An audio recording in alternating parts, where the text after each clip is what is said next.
ಪೆಪ್ಪೆ, ಈ ಟ್ರೇಲರ್ ನೋಡಿದ ತಕ್ಷಣ ನನ್ಗನ್ಸಿದ್ದು ಎಂತ ಟ್ರೈಲರ್ ಅಂತ ಅನ್ಸುತ್ತೆ ಅನ್ಸಲ್ವಾ?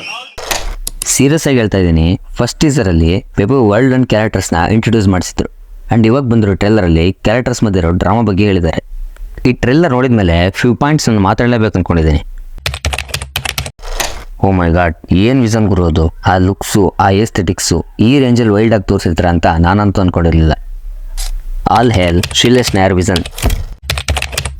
ಫಸ್ಟ್ ಟೀಸರಲ್ಲೇ ಸೋಲ್ ಆಫ್ ದ ಪೆಪ್ಪೆ ಮೂಲಕ ಫೀಲ್ ಆಫ್ ದ ಫಿಲಮ್ ತೋರಿಸಿದ್ರು. ಸ್ಕ್ರೀನ್ ಮೇಲೆ ಪೆಪ್ಪೆ ಅವ್ರ ಕ್ಯಾರೆಕ್ಟರು ಅಗ್ರೆಸಿವ್ ಆ್ಯಂಡ್ ವೈಲೆಂಟ್ ಆಗಿರುತ್ತೆ.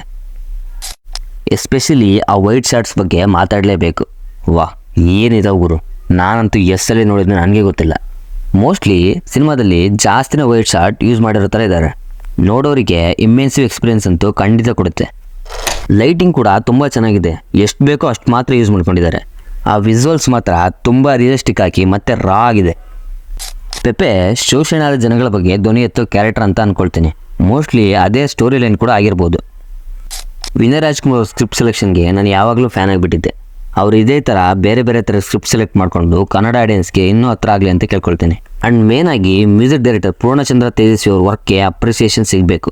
ಲೂಸಿಯ ನಂತರ ಬೇರೆ ಥರದ ಮ್ಯೂಸಿಕ್ ಎಕ್ಸ್ಪೆಕ್ಟ್ ಮಾಡ್ಬೋದು ಅನ್ಕೋತೀನಿ ಪೆಪ್ಪೆಯಲ್ಲಿ. ಈ ಥರದ ಹೊಸ ಪ್ರಯತ್ನ ಮಾಡಿದಾಗ ನಿಮ್ಮ ಪ್ರೋತ್ಸಾಹ ಇರಲೇಬೇಕು.